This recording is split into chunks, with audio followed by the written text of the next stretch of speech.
پہچاننے میں ہوتا ہے کہ مجھ سے کہاں غلطی ہو گئی، کس جگہ جا کے کمزوری میں نے دکھائی۔ ہر انسان اچھی، ٹھنڈی، خوبصورت، سکھ والی زندگی چاہتا ہے۔ اللہ کریم نے سورہ نحل کے اندر ارشاد فرمایا من عمل صالحا من ذکر او انثی، فرمایا جو بھی اچھے عمل کرے چاہے مرد ہو چاہے عورت ہو، وہو مؤمن، شرط یہ ہے کہ مومن ہو، فلنحیینہ حیاتا طیبہ، فرمایا ہم اسے پاکیزہ زندگی عطا فرما دیں گے، حیات طیبہ دے دیں گے اسے، پاکیزہ زندگی۔ شرط کیا ہے؟ من عاملہ صالحا، نیک عمل کرے۔ کون سے عمل کرے؟ اٹھنا بیٹھنا، کھانا پینا، چلنا سونا جاگنا محتاط ہو اس کا، وہ نیکی کرے۔ قرآن پاک کے لفظوں کے حسن پر غور فرمائیے گا، فرمایا فَلَنُحْيِيَنَّهُ حَيَاتًا طَيِّبَةً، ہم ضرور اسے پاکیزہ زندگی عطا فرما دیں گے، صاف ستھری زندگی، معیاری زندگی، خوبصورت شب و روز، آئیڈیل زندگی جس کو لوگ کہیں گے، وہ والی زندگی اسے دیں۔ اور دوسرے مقام پر سورہ طٰہٰ کی آیت نمبر 124 میں فرمایا وَمَنْ أَعْرَضَ عَنْ ذِكْرِی، جو ہمارے ذکر سے منہ پھیرے گا، جو ہمارا کھا کے چہرہ کسی اور طرف کرے گا، جو چلے گا ہماری زمین پر لیکن توجہ کسی اور طرف ہوگی، آسمان کی چھت ہماری بنائی ہوئی لیکن اس کے خیالات کہیں اور ہوں گے، فَإِنَّ لَهُ مَعِيشَةً ضَنْكًا، فرمایا ہم اسے تنگ زندگانی عطا کر دیں گے، اس کی زندگی تنگ ہو جائے گی، اس کی معیشت تنگ ہو جائے گی۔ گناہ زندگی کو تنگ کر دیتے ہیں، نیکی زندگی میں آسانی پیدا کرتی ہے۔ آپ کو اگر زندگی میں سکون چاہیے ہو تو آپ کسی غریب کی خدمت کر کے دیکھیں، اللہ کتنا سکون عطا کرتا ہے۔ آپ بڑے پاورفل بھی ہیں، بڑے طاقتور بھی ہیں اور بڑے باوقار بھی ہیں، لیکن کسی کو گالی دے کے آپ کا دل کبھی ٹھنڈا نہیں ہوگا، تکلیف ہوگی، اس کے اندر آزمائش ہوگی۔ ڈاکٹر ریسرچ کرتے ہیں، ڈاکٹر وہ کہتے ہیں گناہ کرنے سے آدمی جسمانی طور پر کمزور ہوتا ہے، لیکن وہی عمل اگر وہ بطور نیکی کرتا ہے تو اللہ اس میں اسے قوت عطا فرماتا ہے، اسی عمل میں اللہ اسے قوت عطا کر دیتا ہے۔ میں صرف اشارہ دے رہا ہوں، اس بات کی تفصیل میں نہیں جانا چاہتا۔ میرے عزیز یہ یاد رکھیں کہ نیکی آپ کو سکون دے گی، نیکی آپ کو ٹھنڈا کرے گی۔ اللہ تبارک و تعالی نے قوموں پہ عذاب نازل کیا اور قرآن مجید فرقان حمید نے ان قوموں کے تذکرے بیان فرمائے۔ بھائی کس لیے بیان کیے؟ کہ ہم عبرت حاصل کریں، ہم یہ غور کر لیں کہ یہ کام ہم نے نہیں کرنا، اس کام سے ہم نے بچنا ہے، ہم نے غور کرنا ہے کہ یہ چیز ہمارے اندر۔ لوگ کہتے ہیں نہیں جی نہیں، ہم پہ یہ عذاب نہیں آئے گا، بالکل نہیں آئے گا، اس میں شک نہیں۔ پر اللہ نے بیان کس لیے کیا تھا؟ بیان کیا قرآن مجید معاذ اللہ کسی ایسی چیز کا بیان کرتا ہے جس کی ضرورت نہ ہو؟ قرآن پاک نے ایک ایک حرف ایسا بیان کیا جس کی مسلمان کو ضرورت تھی۔ قوم نوح کا ذکر فرمایا قرآن پاک نے، حضرت نوح علیہ السلام کی قوم کو حضرت نوح علیہ السلام نے 1500 سال سمجھایا ہے۔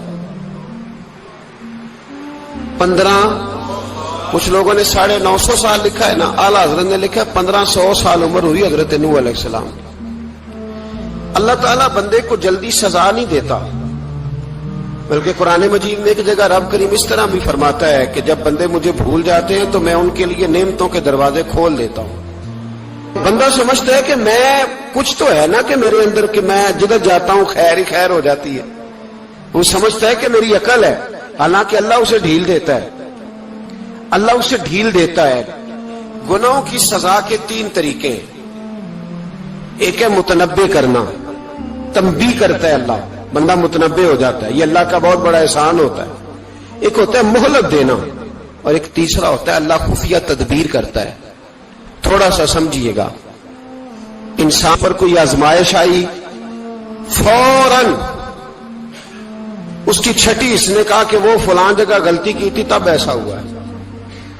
ہوتا ہے نا کئی دفعہ آواز آتی ہے نا اندر سے، چلیں بول دیں کچھ نہیں ہوتا آپ کو، اللہ جانتا ہے یہاں کوئی کچھ نہیں کہے گا آپ کو، اور ہماری تو ویڈیو بھی نہیں گھومتی، یعنی خبر بھی نہیں ہو کہ کس نے ہاں کر دی کس نے نہ کر دی، آپ بغیر ٹینشن کے بات چیت کریں، آج کچھ نہیں ہوتا ہے انشاءاللہ تعالی۔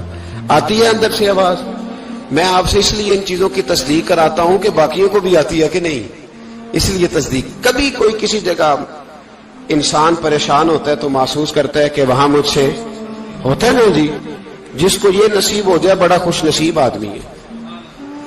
حضرت مولا علی فرماتے ہیں اگر تجھے دنیا میں سزا مل گئی تو بچ گیا ہے، سمجھ پھر اللہ کرم کرے گا، آخرت میں سزا نہیں دے گا۔ اور یہ یاد رکھ لے، وما اصابکم من مصیبت فبما کسبت ایدیکم ویعفو عن کثیر۔ اللہ فرماتا ہے دنیا میں تجھے جو بھی تکلیف پہنچتی ہے وہ تیرے ہاتھوں کے کرتوتوں کی وجہ سے پہنچتی ہے۔ ویعفو عن کثیر، فرمایا کثیر گناہ تو میں ویسے ہی معاف کر دیتا ہوں۔ یہ جو تیری زندگی میں دکھ ہے نا، یہ بھی میری قلیل سزائیں ہیں۔ یہ کثیر پر سزا، یہ قلیل ہے، قلیل یہ جو تمہاری زندگی میں تکلیف ہے۔ انسان کو سزا ملتی۔ حضرت فضیل بن عیاض رحمت اللہ تعالی علیہ گھوڑے پہ بیٹھے تھے، گھوڑا شرارت کرنے لگ گیا، اچھلنے لگ گیا، کودنے لگ گیا، تو حضرت فضیل بن عیاض نیچے اترے، ایک کونے میں جا کے نماز کی نیت مانگ لی، 2 رکعت نماز پڑھی، پھر دیر تک استغفار پڑھتے رہے، روتے رہے، دعا کرتے رہے، واپس آئے۔ خادم عرض کرنے لگے حضور سمجھ نہیں آئی، گھوڑے نے تھوڑی سی شرارت کی، وہ بدکا ہے، آپ نے اس کو چھوڑا ہے اور چھوڑ کر کے آپ نماز میں لگ گئے۔ تو حضرت فضیل بن عیاض فرمانے لگے جب بندہ اللہ کی نافرمانی کرتا ہے نا تو جو چیزیں اس کی فرما بردار ہوتی ہیں وہ اس کی نافرمانی کرنے لگ جاتی۔ تو مجھے محسوس ہوا تھا کہ میں نے کہیں اللہ کی نافرمانی کی ہے، اس لیے ایسا ہوا ہے کہ میرے گھوڑے نے میری، تو میں توبہ کرنے لگا ہوں، اور اب دیکھتا ہوں بیٹھ کے بھلا کیا ہوتا ہے۔ میں نے سچی توبہ، حالانکہ مجھے یاد نہیں کہ میں کہاں بولا، پر کھری اور سچی توبہ کی۔ دوبارہ گھوڑے پہ بیٹھے تو گھوڑا بالکل صحیح ہو کے ساتھ چلنے لگ گیا۔ میرے بھائی، جب یہ تنبیہ ہے اللہ کی طرف سے، یہ متنبہ کیا جاتا ہے کہ تو بعد آ جا۔ بہت ساری جگہوں پہ انسان کو وقتی طور پر اگر سزا مل جائے، نبی پاک علیہ السلام کی خدمت میں ایک صحابی آئے، بات مضبوط کر دوں، واقعہ سنایا ہے نا تو کچھ لوگ سمجھتے ہیں کہ یہ واقعہ ہے، تو میں ایک حدیث پاک امام بہقی کی لکھی ہوئی عرض کرتا ہوں۔ نبی پاک علیہ السلام کے ایک صحابی آئے اور ان کا سر پھٹا ہوا تھا، خون بہ رہا تھا۔ سرکار نے فرمایا کیا ہوا؟ عرض کی حضور ایک عورت جا رہی تھی، میری نظر پڑی، ابھی نظر پڑی ہے کہ میرے آگے ستون آ گیا تو میرے سر پہ لگ گیا۔ نبی پاک صلی اللہ علیہ وسلم نے فرمایا تیرے لیے خوشخبری ہے، اگر دنیا میں تیری غلطی کی تجھے سزا ملی ہے تو پھر رب تجھے قیامت میں سزا نہیں دے گا، پھر اللہ قیامت میں سزا۔ بعض گناہ ایسے ہیں جن کی یہاں بھی سزا ملے گی اور وہاں بھی ملے گی، لیکن میرے بھائی پہلی بات یہ ہے کہ اللہ تعالیٰ اس غلطی کی یہی سزا دے لے، اور دعا فرمائے اللہ تبارک و تعالیٰ یہاں بھی معافی عطا فرمائے، وہاں بھی معافی عطا فرمائے، اللہ درگزر ہی فرمائے۔ لیکن میرے بھائی ایک تو یہ سزا، ایک سزا یہ ہوتی ہے کہ انسان جب گناہ کرنے لگتا ہے تو اللہ نعمتوں کے دروازے کھولتا ہے، مہلت دیتا ہے۔ 500 سال تک فرعون کو مہلت دی۔ کتنے؟ یہاں جو 5 سال حکومت کر لیتا ہے وہ کہتا ہے سب سے قابل میں ہی نہیں ہوں، مجھے مہلت جو ملی ہوئی ہے۔ 500 سال مہلت دی اللہ تعالیٰ نے، اور فرعون کی قوم پر پتہ عذاب کس طرح کے آئے تھے؟ ٹڈیاں مسلط کر دی اللہ نے۔ یہ گھومتی نہیں چھوٹی سی، ہم اپنی زبان میں اس کو کچھ لوگ مختلف ناموں سے یاد کرتے ہیں، کوئی مکڑی کہتا ہے، کوئی کچھ کہتا ہے، مسلط کر دی، جاتی نہیں۔ ان پر بنی اسرائیل کے ان مقابل جو فرعون کی قوم تھی ان پر الزام اس طرح کا عذاب آیا کہ مینڈک مسلط کر دی اللہ تعالیٰ۔ برتن کھولتے تھے اندر مینڈک نکلتا تھا، دنیا کی ہر دوائی استعمال کرتے تھے لیکن مینڈک نکل آتا تھا۔ تھوڑا سا سمجھا کریں چیزوں کو، ہمارے رنگ نہیں زیادہ گورے کہ ہم پر عذاب نہیں آتا، کوئی بہت زیادہ اللہ تعالیٰ معاف فرمائے دولت نہیں جمع کرا بیٹھے شاہی خزانے میں کہ ہم سے پوچھا نہیں جائے گا۔ یہ مہلت ہے، مہلت کو مہلت سمجھو۔ پھر جب پکڑ آتی ہے نا اللہ کریم کی، میں نے دیکھا ہے کروڑوں روپیہ، 6 اولادیں۔ ایک شخص کے بچے باہر سے آ رہے تھے، وہ بندہ بیمار تھا، مجھے کہنے لگا حضرت جی دعا کریں میں ان کے آنے سے پہلے مر جاؤں ورنہ آ کے مجھے مار دیں گے، دعا کریں۔ اتنی بے سکونی، کروڑوں روپیہ پڑا ہے تو یہ عذاب نہیں؟ کوئی ضروری ہے کہ پتھر ہی برسیں گے تو سمجھ آئے گی؟ یہ جو سگا بیٹا بوڑھے باپ کے قریب سے گزر جاتا ہے، سلام نہیں لیتا، تو اس کو عذاب نہیں سمجھتے؟ یہ جو امت کی بیٹیاں، امت کی بچیاں، ہماری بچیاں ایک سال کے اندر 75,000 ہزار بچی ایک ڈویژن سے بھاگ کے شادی کر رہی ہے، اور ایک صوبے سے، تو اس کو آپ اللہ کا عذاب نہیں سمجھتے؟ یہ معمولی بات ہے؟ نہیں ہمارے رنگ ہو رہے، ہم بڑے سمارٹ ہیں۔ 1500 سال مہلت دی نوح علیہ السلام کی قوم کو۔ کتنے سال؟ بول کے بتائیے، بول کے دوبارہ بولیے۔ 1500 سال۔ کوئی آدمی اپنی سمارٹنس پہ خوش نہ ہو جائے کہ 20 سال ہو گئے، میں تو نافرمانی بھی کر رہا ہوں، روٹی بھی پک رہی ہے، میں تو حرام بھی کھا رہا ہوں، پھر بھی سب ٹھیک ہے۔ 1500 سال مہلت دی۔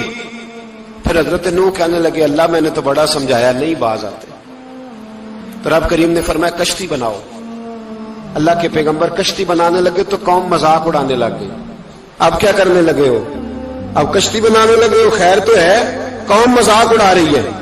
حضرت نوح علیہ السلام کا آپ نے کشتی بنائی، پانی کہاں سے نکلا؟ نہ بارشیں ہوئی، نہ سیلاب آئے، ایک تندور تھا، اس کے اندر سے پانی نکلنا شروع ہو گیا۔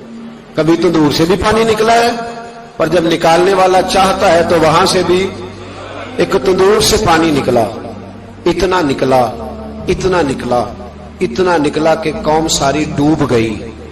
قرآن مجید کے صفحات شہادت دیں گے کہ حضرت نوح کی قوم کا بچہ بہ گیا، بچے صرف وہ تھے جو حضرت نوح کے ساتھ ہو گئے، تباہ ہو گئی۔ اللہ بے نیاز ہے، بے نیاز۔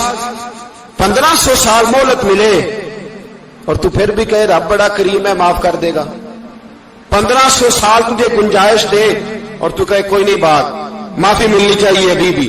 میرے بھائی، حضرت صالح علیہ السلام کی قوم، حضرت صالح نے تبلیغ شروع کی تو کہنے لگے پہلے معجزہ دکھاؤ۔